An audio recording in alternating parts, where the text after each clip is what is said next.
Tyre उद्योग की प्रमुख कंपनी और रेडियल टायर सेगमेंट में मार्केट लीडर जेके टायर इंडस्ट्रीज लिमिटेड ने मध्य प्रदेश के बामोर स्थित अपनी मैन्युफैक्चर फैसिलिटी की क्षमता विस्तार के पहले चरण के पूरा होने की घोषणा की है। इसका शुभारंभ मध्य प्रदेश के मुख्यमंत्री शिवराज सिंह चौहान द्वारा केंद्रीय कृषि एवं किसान कल्याण मंत्री नरेंद्र सिंह तोमर और केंद्रीय नागरिक उड्डयन व इस्पात मंत्री ज्योतिरादित्य सिंधिया की उपस्थिति में किया गया। इसके अलावा 1,000 करोड़ रुपए के निवेश के साथ कंपनी ने पैसेंजर कार रेडियल पीसीआर टायरों की बढ़ती मांग को पूरा करने के लिए अपनी मौजूदा बामोर मैन्युफैक्चर फैसिलिटी में 2 चरणीय विस्तार की योजना बनाई है। पहले चरण के विस्तार में 312 करोड़ रुपए का निवेश शामिल था। इस विस्तार से प्लांट की वार्षिक उत्पादन क्षमता 39 लाख से 51 लाख यूनिट प्रति वर्ष हो जाएगी। जेके टायर एंड इंडस्ट्रीज लिमिटेड के चेयरमैन और managing director doctor Raghupati Singhania ने कहा, इस मैन्युफैक्चरिंग फैसिलिटी का विस्तार इनोवेशन, सस्टेनेबिलिटी के प्रति हमारे अटूट समर्पण और मध्य प्रदेश के विकास की कहानी में हमारे महत्वपूर्ण योगदान को दर्शाता है। जैसा कि भारत अमृतकाल में प्रवेश कर गया है, पिछले कुछ वर्षों में 211 एकड़ की यह फैसिलिटी एक महत्वपूर्ण उपलब्धि के रूप में उभरी है, जो क्षेत्र में औद्योगिकीकरण को बढ़ावा दे रही है और राज्य में लगभग 15,000 व्यक्तियों के लिए प्रत्यक्ष अप्रत्यक्ष रोजगार के अवसर भी पैदा कर रही है। भारत सरकार में नागरिक उड्डयन और इस्पात मंत्री आदरणीय श्रीमान ज्योतिरादित्य सिंधिया जी, जिनका नाम ही रघुपति है, रघुपति राघव राजा राम, आदरणीय डॉक्टर सिंघानिया जी, भाई अंशुमन जी, हमारे सामने बैठे हुए हमारे वरिष्ठ नेता आदरणीय रुस्तम जी, भाई रघुराज जी, गीता जी, अमीर जी, शर्मा जी,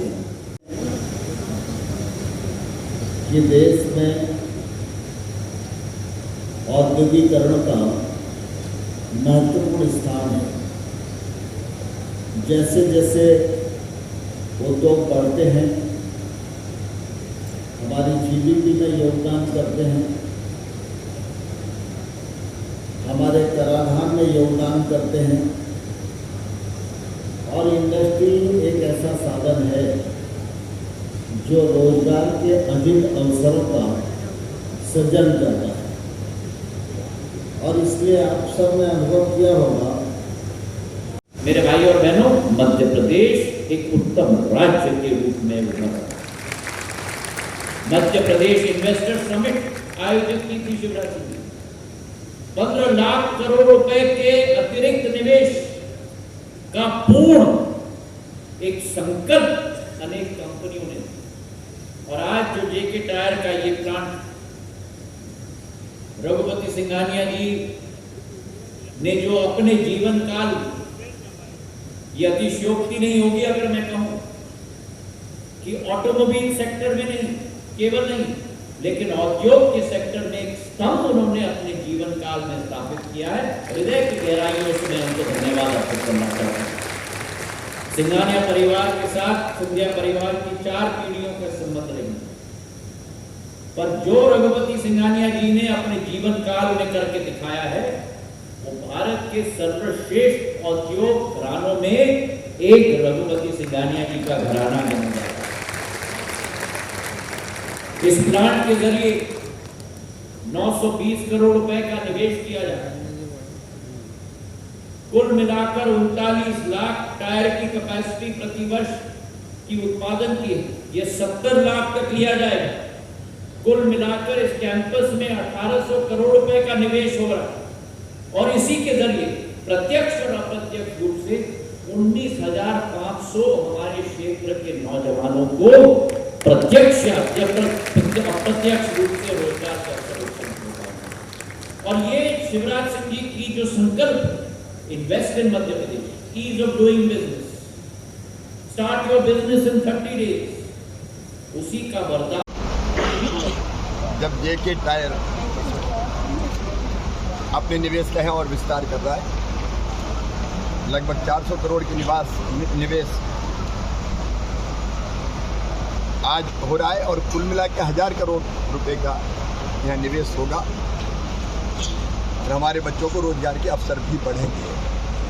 खुशी की बात यह है कि जेके टायर पूरी दुनिया में, विशेषकर अमेरिका, मिडिल ईस्ट और कई देशों में जाता है, तो विदेशी मुद्रा भी हमारे पास आती है। मध्य प्रदेश में अब निवेश के अनुकूल माहौल है और लगातार निवेशक मध्य प्रदेश की तरफ आ रहे हैं। हमारा मुरैना, बामौर, ग्वालियर ये क्षेत्र भी अब निवेश की दृष्टि से तेजी से आगे बढ़ेगा। अटल एक्सप्रेस वे भी यहाँ हम लोग बना रहे हैं। यहाँ एक नई छलांग लगाई है। मैं सिंघानिया जी और उनकी टीम को भी धन्यवाद देता हूँ। लेकिन आज मैं एक और उल्लेख करूँगा, देखो इंडस्ट्री को चाहिए स्किल्ड हैंड। इस बच्चों को काम सिखाने भेजेंगे। ITI जिन बच्चों ने किया है उनको भी 8,000 रुपये महीना हम देंगे, ताकि काम सीखने के दौरान भी उनका आजीविका उनकी चल सके। जल्दी इस योजना को हम लोग लॉन्च करने वाले। सबलगढ़ में कुछ हितग्राहियों को लाभान्वित किया गया है, कितने रुपए से उनको देखो अलग अलग विजयपुर में, सबलगढ़ में हितग्राही भी लाभान्वित हुए हैं और विकास के भी कई कामों का लोकार्पण। काले पानी में रहे 2-2 जन्मों की सजा हुई, देश के लिए सर्वस्व न्यौछावर कर दिया उत्कट देशभक्त आज भी सेलुलर जेल में जब जाके देखते हैं कि किस तरह के सेल में सावरकर जी रहते थे, उनके दूसरे भाई भी वहाँ थे, कई सालों तक पता नहीं चला कि दूसरा भैया भी आए, जिसने देश के लिए अपना सर्वस्व न्यौछावर कर दिया। उनकी जीवनी पढ़ाई जाएगी।